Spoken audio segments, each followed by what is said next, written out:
ঢাকায় প্রশিক্ষণ বিমান বিধ্বস্তের ঘটনায় শোক বইছে গোটা দেশে। এর মধ্যে নতুন গুঞ্জন ছড়িয়ে পড়েছে একটি ফেসবুক পোস্টকে কেন্দ্র করে।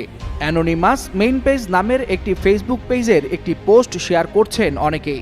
সেখানে দেখা যায় একদিন আগে একটি সতর্ক বার্তা দেওয়া হয়। বলা হয় একটি স্কুল ভবন ভেঙে পড়বে, অনেক শিশু শেষ হতে পারে। খুব দ্রুত ভয়াবহ বিপর্যয় আসছে বলেও সতর্ক করা হয়। বলা হয় ভবনের রক্ষণাবেক্ষণ দুর্বলতার ফলেই এটি ঘটবে।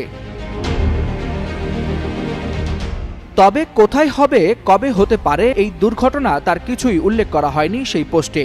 এমনকি বাংলাদেশের নামও সেখানে উল্লেখ নেই। অ্যানোনিমাস মেইন পেজ নামের এই ফেসবুক পেজটি কারা পরিচালনা করছে তা বোঝার কোনো উপায় নেই, কারণ সবার মুখমণ্ডল ঢাকা থাকে একটি বিশেষ ধরনের মাস্ক দিয়ে। আর পেজটি কোথা থেকে পরিচালনা করা হচ্ছে তাও জানা যায় না। যদিও প্রোফাইল লোকেশনে লেখা আছে হাওয়াই, তারপরও অনেকে বিষয়টিকে মাইলস্টোন স্কুল অ্যান্ড কলেজের উপর বিধ্বস্ত হওয়া বিমান দুর্ঘটনার সাথেই মেলাচ্ছেন। তবে সাইবার বিশেষজ্ঞরা বলছেন এই ধরনের পেজের কোনো সত্যতা নেই। ফেক পেজ খুলে ভয় ধরানোর জন্য বিশেষ চক্র এসব পোস্ট দিয়ে থাকতে পারে। আবার অনেকে মনে করছেন আগের কোনো একটা পোস্ট হয়তো ক্যাপশন এডিট করে দিয়েছেন, সেটাই মানুষ শেয়ার দিচ্ছে বা সামাজিক যোগাযোগ মাধ্যমে প্রচার করছে। এই ধরনের পোস্টকে আমলে না নেওয়ার পরামর্শও দেওয়া হচ্ছে।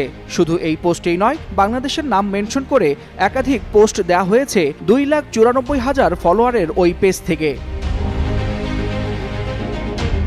তবে দুর্ঘটনার বিষয়ে আইএসপিআর জানিয়েছে যান্ত্রিক ত্রুটির কারণে প্রশিক্ষণ বিমানটি বিধ্বস্ত হয়েছে। তদন্ত শেষে আরও বিস্তারিত জানা যাবে।